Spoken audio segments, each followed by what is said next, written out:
Hello friends, welcome to my YouTube channel. তো এখন কথা বলবো সোনি লিভে আসা নতুন একটা Hindi web series salt city, যেটা গত শুক্রবার রিলিজ হয়ে গেছে। এবং এই ওয়েব সিরিজটার মধ্যে কিন্তু 7টা এপিসোড আছে এবং প্রত্যেকটা এপিসোডের run time on an average 30 থেকে 35 মিনিট মতো। তো এই ওয়েব সিরিজটা কীরকম হলো সেটা নিয়ে তোমাদের সাথে কথা বলবো, তো ভিডিওটা কিন্তু অবশ্যই শেষ অবধি দেখবে। তো সোনি লিভের কন্টেন্ট এতদিন ধরে আমরা জানতাম যে কন্টেন্টগুলো সত্যিই বেশ ভালো হয়, কারণ এখন অবধি সোনি লিভে যে কটা আমি ওয়েব সিরিজ দেখেছি বা যে কটা আমি মুভি দেখেছি সেগুলো কিন্তু বেশ আমাকে ইমপ্রেস করেছে এবং প্রত্যেকটা কন্টেন্ট কিন্তু একে অপরের থেকে যথেষ্ট ভালো ছিল।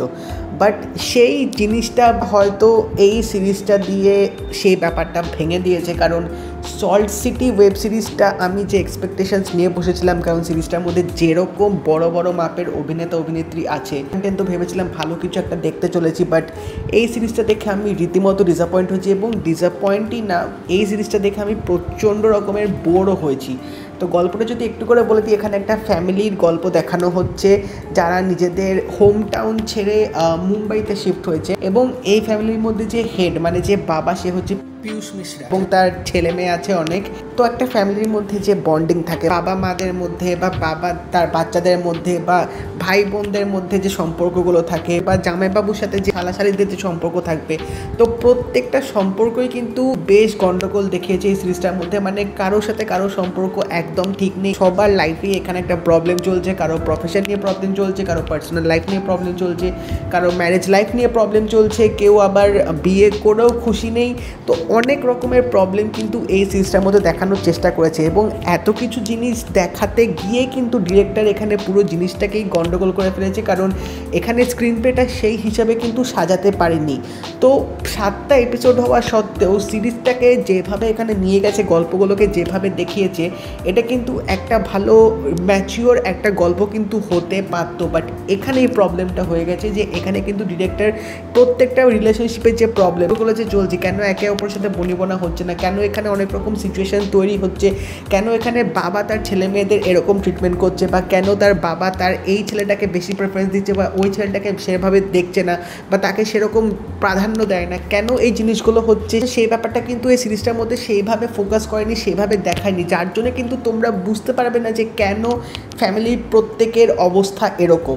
কারণ এখানে স্ক্রিন প্লেটা বাদ দিও, প্রত্যেকটা ক্যারেক্টার ডেভেলপমেন্ট কিন্তু খুব বাজেভাবে এখানে করা হয়েছে। মানে কেন যে ক্যারেক্টারগুলোর এরকম হচ্ছে, কেন তাদের এত সমস্যা, কেন তারা একে অপরের সাথে ভালোভাবে থাকতে পারছে না, বন্ডিংয়ে কেন এরকম একটা চিট ধরেছে, সেই ক্যারেক্টার এস্টাবলিশমেন্টগুলো কিন্তু এই সিরিজটার মধ্যে একদম দেখায়নি, যার জন্য এই ফ্যামিলির যে কটা মেম্বার আছে প্রত্যেকটা মেম্বারের ক্যারেক্টারের সাথে কিন্তু তোমরা একদম সেভাবে কানেক্ট করতে পারবে না। বাট হ্যাঁ, এখানে একটা ক্যারেক্টার আমাকে অবশ্যই মেনশন করতে হবে, সেটা হচ্ছে এই পরিবারের যে ছোট ছেলে মানে সৌরভ, যেটা দিব্যেন্দু প্লে করেছে, তার ক্যারেক্টারটা আমার মোটামুটি এই সিরিজটার মধ্যে একটু ভালো লেগেছে, কারণ আমার মনে হয় তার ক্যারেক্টারটা একটু ঠিকভাবে দেখানোর চেষ্টা করেছে, এবং তার ক্যারেক্টারটা কিন্তু অতটাও সেরকম কমপ্লিকেটেড দেখায়নি বাকিদের মতো।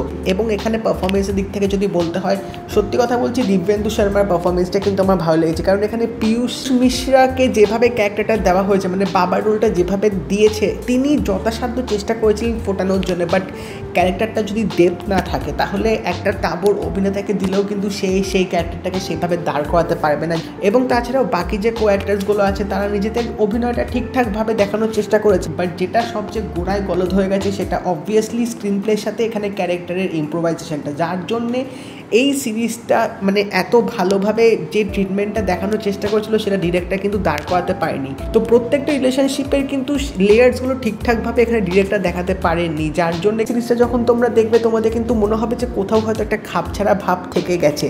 তো আমার মনে হয় অ্যাটেম্পটা ঠিক ছিল, আরও ঠিক হতে পারতো যদি এটার ইম্প্রোভাইজেশনটা যথেষ্ট ভালোভাবে করতে পারতো। বাট এখানে এত রকম প্রবলেম দেখাতে গিয়েই পুরো ব্যাপারটাই ঘেঁটে দিয়েছে, কারণ প্রত্যেকটা প্রবলেমে কিন্তু সেরকম টাইম বা সেরকম যে গল্পটা দাঁড় করাবে বা গল্পটা যে ঠিক করে দেখাবে, সেটারই কিন্তু সময় দেওয়া হয়নি, যার জন্য সিরিজটা ওভারঅল কিন্তু একদমই দাঁড়াতে পারেনি। তো যদি তোমরা সল্ট সিটি ওয়েব সিরিজটা দেখে থাকো, আমাকে অবশ্যই জানিও তোমাদের কেমন লাগলো, এবং যদি এই ভিডিওটা ভালো লেগে থাকে লাইক করে দিও, শেয়ার করে দিও, চ্যানেলটা কিন্তু অবশ্যই সাবস্ক্রাইব করে দেবে, নোটিফিকেশন বেলটাও কিন্তু অল করে দিও। তো দেখা হবে পরের ভিডিওতে, বাই।